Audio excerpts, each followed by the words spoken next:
Muy buenas a todos. Vamos hoy a centrarnos en esta movida de las genealogías que tenemos concretamente en estos dos capítulos, en el 10 y en el 11. Voy a centrarme en el 10, pero vamos a ver también un poquito la genealogía que aparece en el 11, porque así de esa manera ya para el último vídeo me centro exclusivamente en el tema de la Torre de Babel, del capítulo 11. Con lo cual vemos 10 y lo que corresponde del 11 también de genealogía, ¿vale? Bien, por un lado, bueno, tenemos otra vez esta situación de estas genealogías, que es como decir, ¿y qué saco yo de aquí, no? Si al final son nombres y nombres y nombres, además cada cual más raro y más extraño, que cuesta hasta leerlos, pero sin embargo, cuando uno profundiza un poco, pues se pueden sacar cosas muy interesantes. De primeras, claramente tenemos capítulo 10 es una genealogía, ¿de acuerdo? Eso se ve claro. Y en el capítulo 11, salvo el pasaje de la Torre de Babel, tenemos otro desarrollo también genealógico, desde el versículo 10 hasta el final. Bien, capítulo 10, genealogía del capítulo 10 es lo que se llama la tabla de las naciones, que es una genealogía muy diferente en todo sentido a la que vemos en el capítulo 11, que es la, digamos, la genealogía de los patriarcas postdiluvianos. Voy a dejar ahora un momento aparte pues la genealogía del 10, me voy a centrar en la del 11, ¿vale? Para concretar.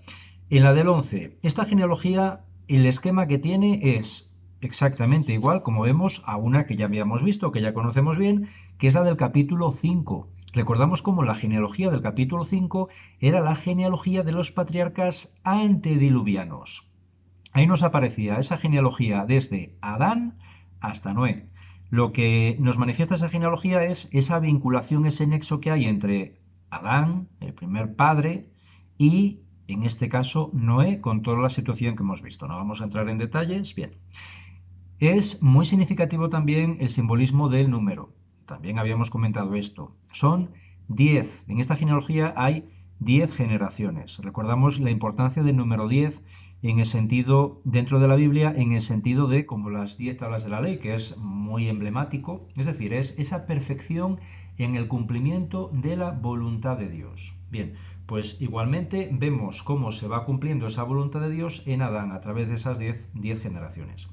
En este caso, capítulo 11, tenemos la genealogía de los patriarcas no ya antediluvianos, sino postdiluvianos, que nos manifiesta esa vinculación que hay entre Noé, era el último de la genealogía de los antediluvianos, bien, pues ahora postdiluvianos, Noé, cómo se entronca Abraham con, en este caso ves Abraham, no es Abraham, ya lo veremos, cómo se entronca Abraham con Noé. Igualmente, si lo vemos, son también 10 generaciones. Recordamos Abraham, que es nuestro padre en la fe. Bien, pues igualmente son esas 10 generaciones que simbolizan también, igualmente en ese número 10, esa perfección en el cumplimiento de la voluntad de Dios, como los 10 mandamientos, ¿no? Bien, pues entonces es el mismo esquema, exactamente igual, ese cómputo de edades entre lo que tenía el patriarca antes de engendrar, cuando engendra, hasta que se muere, y lo que sí vamos viendo ahora es cómo va reduciéndose esa edad, esas edades de estos patriarcas, ya se van reduciendo muchísimo más, como decíamos también, en relación a los antediluvianos, no tiene nada que ver. Bien, pues entonces tenemos este detalle que os quería comentar.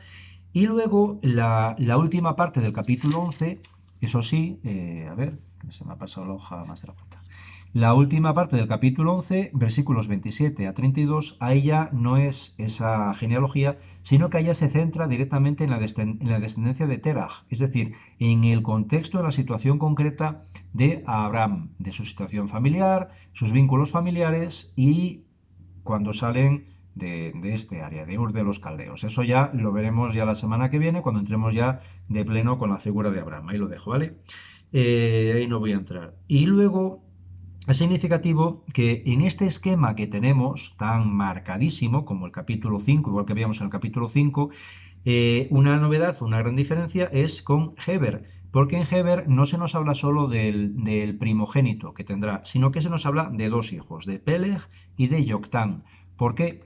Porque en este caso, digamos que esta genealogía es un complemento a la del capítulo 10, esta tabla de las naciones. Y entonces aquí, dentro de Heber, Peleg será a partir del cual va a llegar hasta Abraham. Y por Yoctán, en el anterior, en la genealogía del 10, es cuando se nos va a desarrollar los descendientes de este otro hijo. Bien, esto es simplemente para enlazar también, porque es un complemento a la del capítulo 10, que ahora ya me centro en la del capítulo 10. A ver si no os lío más de la cuenta. Ahora nos vamos al capítulo 10, ¿vale? Del capítulo 11 solo os comento eso. Y el capítulo 10 entonces es esta tabla de las naciones. Bien, aquí vemos, bueno, por lo menos la otra era un poco ordenada. Esta ya es un caos. Esta genealogía del 10 es un caos porque aquí salen todo tipo de nombres. No aparecen solo los primogénitos, sino que aparecen toda una serie de hijos de cada uno. Y luego, o sea, que se va ampliando ahí a la bestia, ese árbol genealógico. Y luego nos habla con muchísimo detalle de lugares físicos, de sitios físicos. Como siempre, claramente, tanto en una genealogía como en la otra, no aparecen mujeres, eso es lo normal, lo básico en cualquier genealogía bíblica, aparecen solo los varones y en este caso, como decimos, ya no son los primogénitos, sino que aparece un poco de todo, un batiburrillo de personajes, ¿vale? Y luego el esquema es siempre igual, aparece hijos de, pues sea Sem, sea Cam o sea Jafet, dice según sus linajes y lenguas, por sus territorios y naciones respectivas, al final de el desarrollo de cada uno de sus descendientes. Aquí lo que vemos, simplemente como un dato, es que aquí ya se nos habla de que ellos tenían sus lenguas propias. Es decir, cuando luego pasamos al pasaje de la Torre de Babel, no tenemos que entenderlo como eso, como un hecho cronológico, como tantas veces comentamos dentro de la Biblia, igual en los evangelios. No tenemos que entender que los evangelistas nos van relatando los hechos de una manera totalmente cronológica, sino que son hechos que nos relatan que tampoco tienen por qué seguir un orden cronológico, porque digamos el desarrollo y el planteamiento era totalmente muy diferente, vamos, no totalmente, pero muy diferente al que podemos tener hoy en día, que en cualquier desarrollo literario, pues nosotros tenemos muy en cuenta la cronología. No, aquí ya en el Nuevo Testamento no aparece, pues aquí mucho menos. Con lo cual, aquí ya ellos ya se muestra que tenían sus lenguas, cada uno de estos pueblos. No es que estuvieran todos estos pueblos y luego sea la Torre de Babel. No, la Torre de Babel es, pues bueno, pues es una circunstancia, digamos, atemporal totalmente dentro de este capítulo 10, ¿vale? No es que sea posterior. Bien, pues entonces, aquí una cosa importantísima y a mí me parece muy interesante, que es muy interesante, no solo que me lo parezca a mí, es la importancia, el peso que tiene esta genealogía que tenemos aquí del capítulo 10, ¿eh? La novedad de esta genealogía del capítulo 10, de esta tabla de las naciones.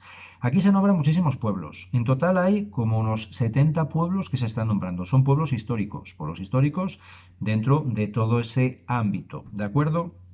Tenemos de Jafet, del hijo Jafet, 14 pueblos que se nos muestran. Estos de Jafet, digamos que serán todos los que pueblen la zona del Mediterráneo y Asia Menor, es decir, la actual Turquía, ¿no?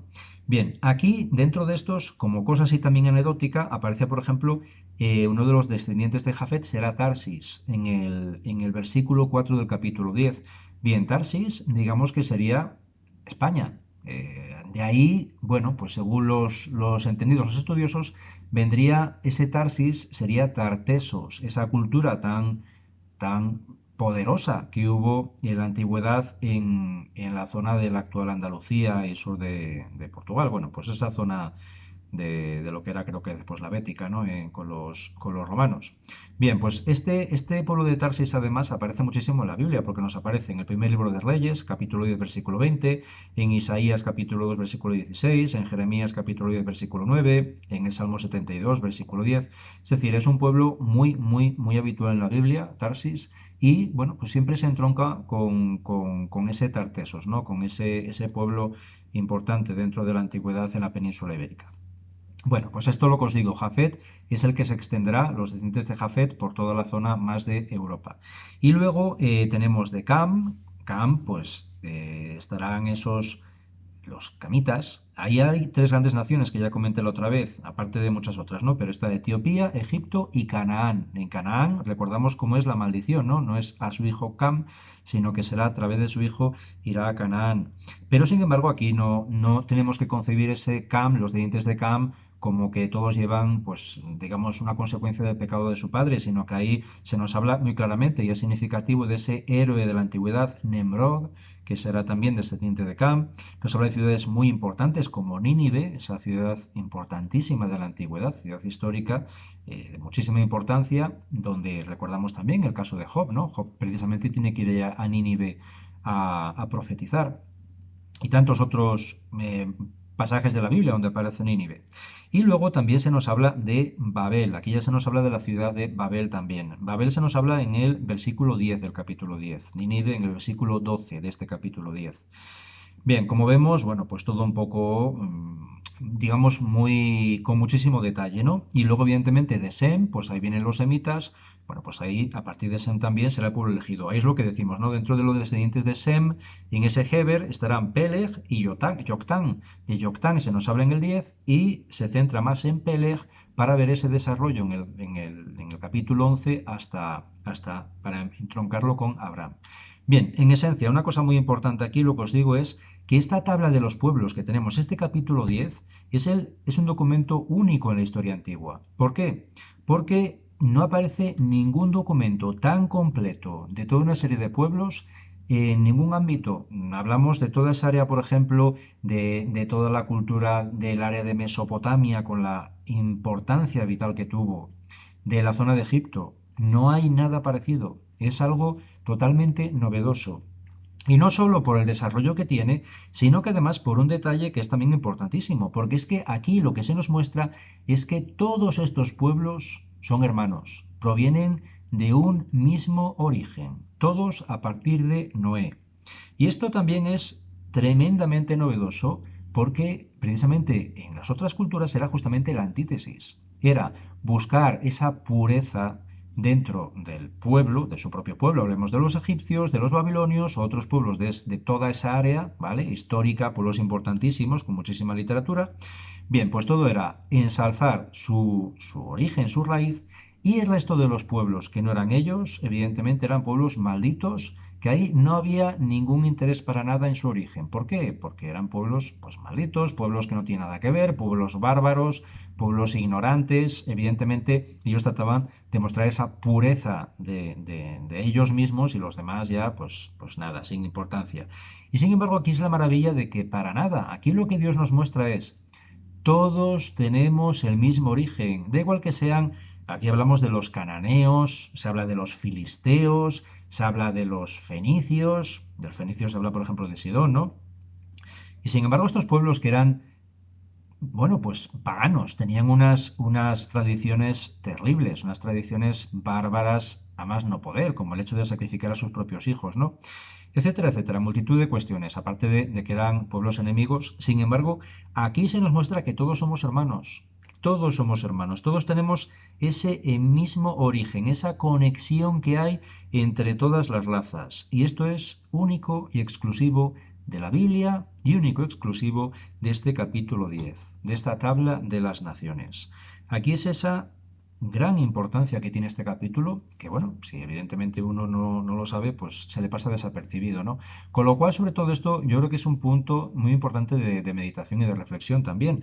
En relación a todo esto que nos aparece aquí, este batiburrillo que tenemos en capítulo 10, que es un auténtico batiburrillo, pero que en el fondo, a los ojos de Dios, pues es todo ese cúmulo, esa multitud de hijos de Dios, que en el fondo el Señor desea, evidentemente, que también descubran esa voluntad de Dios. A partir de ahí luego se desarrollará esa elección a partir de Abraham, de ese personaje concreto, para ir desarrollando ese pueblo elegido, pero que ese pueblo elegido no es un pueblo puro para que ellos se salven, que ellos tengan esa relación exclusiva con Dios. No, ese pueblo elegido es precisamente para que a través de ese pueblo elegido se vuelva a transmitir esa fe en ese Dios que gracias a Dios nosotros sí conocemos en cierta medida, todavía nos queda en nuestras vidas por irle conociendo más y más, pero sí es precisamente eso, es digamos ese germen, esa semilla para que a través de ahí se vuelva a desarrollar otra vez ese conocimiento de Dios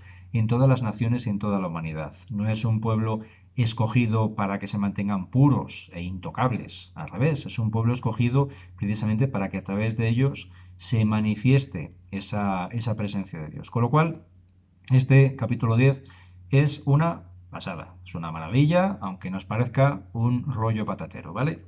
Así que bueno, en esencia eso. Y luego simplemente comentaros, porque ya aparece aquí, me parece interesante, y luego ya desarrollaré en el siguiente vídeo, con el siguiente capítulo, bueno, el siguiente capítulo, en el capítulo 11, la Torre de Babel, pero aquí ya nos aparece, como decimos, Babel, en el versículo 10 de este capítulo 10. Babel de por sí, os digo simplemente que Babel significa puerta de Dios. De ahí nos viene el término Babilonia. Babilonia es el plural. Bueno, en castellano es así, ya luego os lo pondré en el siguiente, cómo sería exactamente en hebreo, ¿no? Pero Babilonia sería el plural, es decir, puerta de los dioses. Ya vemos ahí, ese Babilonia era un pueblo politeísta, era la puerta para acceder a los dioses. Ahí también estará la situación luego de la Torre de Babel, ¿no? Pero Babel de por sí es puerta de Dios, monoteísta. Y al mismo tiempo ahí se utiliza un juego de palabras en la Biblia, y luego lo veremos en el capítulo siguiente, porque significa puerta de Dios, pero también Babel significaría balbucear, es decir, lo que hacen los niños pequeños. Creen que hablan, creen que cuentan cosas, creen que expresan algo y sin embargo no les entiende nadie, porque es un balbuceo, no es un lenguaje todavía. Bien, pues también es muy significativo porque realmente en Babel lo que luego ocurrirá será pues esa confusión de las lenguas. Bien, pues lo dejo aquí, estas genealogías de estos dos capítulos y ya luego en el siguiente vídeo ya nos centramos concretamente en la Torre de Babel, ¿de acuerdo? Venga, que tengáis todos un buen día.